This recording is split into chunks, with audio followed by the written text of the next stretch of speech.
अस्सलाम वालेकुम। कैसे हैं बच्चों आप लोग? यार लास्ट वीडियो मैंने बहुत टाइम बाद अपलोड की थी, एक्चुअली बहुत टाइम बाद अपलोड की थी। और उस वीडियो को अपलोड करने के बाद एक कमेंट आया जो बहुत फ़नी था। तो वो कमेंट मैंने ये सामने पेश कर दिया, अब चेक करें वो क्या था। वो उस कमेंट ने एक्चुअली आई उस कमेंट को रीड करने के बाद आई जस्ट रियलाइज़ के मुझे बताना चाहिए था अपनी ऑडियंस को, अपने प्यार करने वालों को, जो मुझे लोग फॉलो कर रहे हैं, कि मैं कहाँ था, मैं रहा कहाँ इतनी देर, मैं अचानक कहाँ से आ गया और एक वीडियो अपलोड कर दी। तो this is for that purpose. ये वीडियो मैं स्पेसिफिकली ये बताने के लिए अपलोड कर रहा हूँ कि मैं था कहाँ इतनी देर। यार स्टोरी ये है कि मैं आई वॉज़ नॉट वेल, मैं बीमार था। अचानक हेल्थ इश्यूज़ हो गए थे और उन हेल्थ इश्यूज़ की वजह से इतने हो गए थे कि मेरा सब कुछ डिस्टर्ब हो गया था। आई वॉज़ नो वेयर, अचानक से गायब हो गया मैं बग़ैर बताए, बिकॉज़ मैं बहुत डिस्टर्ब था। मैं काफ़ी डिस्टर्ब रहा हूँ, मेरी जॉब, मेरी फ्रीलांसिंग सब कुछ स्टेक पे लग गया। और अल्लाह का शुक्र है, आई रीगेन्ड माई हेल्थ। और जिस तरह से भी हूँ आज अल्लाह का शुक्र है, मैं अपने पाँव पे हूँ, चल रहा हूँ। तो let me tell you the complete story. इस वीडियो को अपलोड करने के दो पर्पसेस हैं। पर्पज़ नंबर वन तो आपको ये बताना कि why health is really important.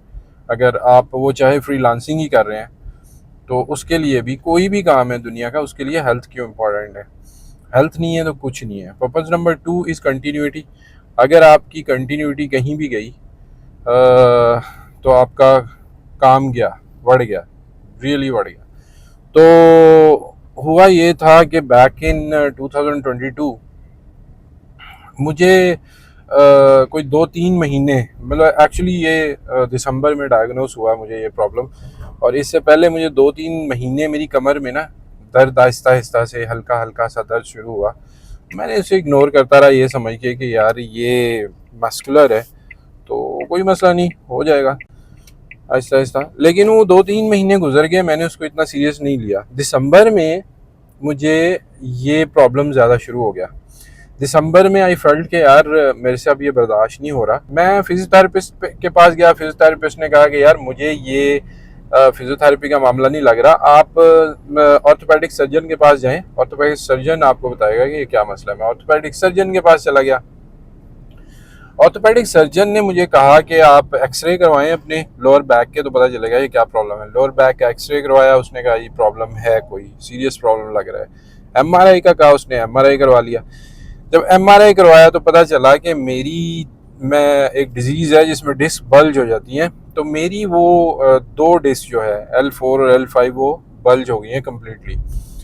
और बल्ज होने का मतलब ये है कि वो अपनी जगह से डिस्प्लेस हो चुकी हुई हैं। तो वो एक ऐसा मैटर था, ये एक ऐसी डिजीज़ है जो एक्चुअली एजेड लोगों को होती है, ओल्ड एज में जाके ये होनी चाहिए। मुझे ये अर्ली हो गई और डॉक्टर ने कहा कि फ़ौरन से पहले आप जहाँ कंप्लीट बेड रेस्ट पे चले जाओ, ये और नुकसान हो सकता है इसका।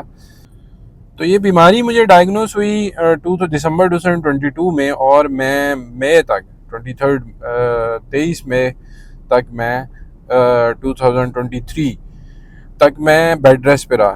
तो उस बेड रेस्ट के दौरान मेरी ये हालत हो गई कि मैं एक्चुअली मेंटली बहुत डिस्टर्ब हो गया। मैं स्टार्ट में तो मैं इवन रोना शुरू कर देता था।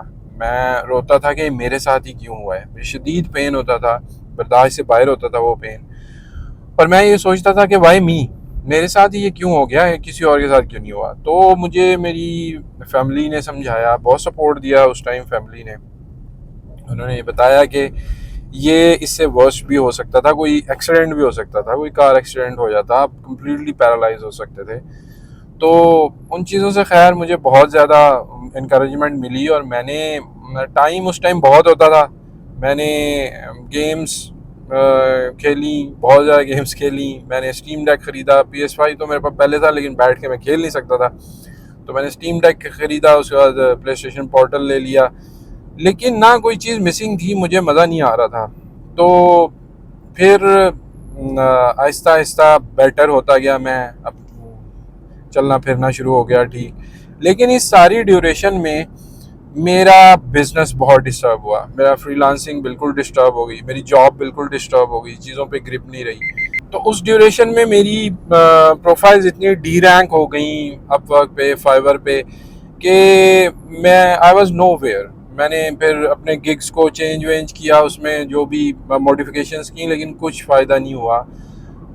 तो आई वाज एक्चुअली इतना डीमोटिवेटेड था मैं कि मैंने वो काम करना छोड़ दिया और उन्हें होने दिया फर्दर, कि अब तो हो गया, जो नुकसान होना था हो चुका। लेकिन एक टाइम मेरे पे ऐसा आया कि मुझे अपना इक्विपमेंट बेचना पड़ा, मुझे अपना कैमरा सेल करना पड़ा, और ऐसे हालात भी आए। लेकिन घबराया नहीं। फाइनली आई रीगेंड रिसेंटली, जो है मैं फाइवर पे फिर लेवल 2 हो गया हूँ।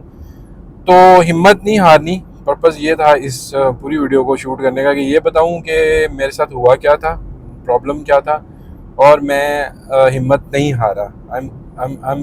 आई डिडंट गिव अप, और मैं हिम्मत नहीं हारा, मैंने गिव अप नहीं किया। मैं दोबारा आया हूँ, दोबारा लेवल 2 हूँ अल्हम्दुलिल्लाह। और छोटा सा मैंने जो भी ये इक्विपमेंट दोबारा से ख़रीद लिया है, इसका भी मैं आपको दिखाऊंगा कि अभी मेरे पास क्या है, मैं किस चीज़ से शूट कर रहा हूँ। तो इसमें इस सारे सिनारियों में कुछ प्रोज थे, कुछ कॉन्स थे जो मेरे साथ हुए। वो प्रोज एंड कॉन्स मैं आपके साथ डिस्कस करता हूँ। कॉन्स तो डेफिनेटली यही थे कि मेरी जॉब इफेक्ट हुई, मेरा फ्रीलांसिंग करियर इफेक्ट हुआ, और मेरे जो बहुत रेगुलर क्लाइंट्स थे, जो एक्चुअली मुझे इन प्लेटफॉर्म्स की ज़रूरत ही नहीं थी तब, वो मेरे बहुत ज़्यादा रेगुलर हो गए हुए थे क्लाइंट्स, वो चले गए, वो हमेशा के लिए चले गए। उन्होंने कहा मुझे हमें रिप्लेसमेंट दे दो। रिप्लेसमेंट एक दो लोगों की दी, वो वैसा काम नहीं कर सके जैसा वो चाहते थे, तो वो हमेशा के लिए मेरे वो वाले क्लाइंट्स चले गए। नॉलेज मेरा जो है वो आउटडेटेड हो गया, ख़ास तौर पे मेटा से रिलेटेड इतनी सारी चेंजेस आई उस ड्यूरेशन में, कि मैंने जब दोबारा से उस चीज़ को शुरू किया तो आई थॉट कि मैं तो बहुत पीछे रह गया हूँ। और प्रोज में जो सबसे बड़ा फ़ायदा हुआ, मुझे अपनी फैमिली के साथ बहुत ज़्यादा टाइम स्पेंड करने का चांस मिला, अपने बच्चों के साथ बहुत ज़्यादा टाइम स्पेंड करने का चांस मिला। और दूसरा सबसे बड़ा फ़ायदा मुझे ये हुआ कि मुझे फेक लोगों की समझ आ गई। वो टाइम मेरे पे बहुत बुरा था, जो फेक लोग थे, जो फेक दोस्त थे, सब फिल्टर आउट हो गए।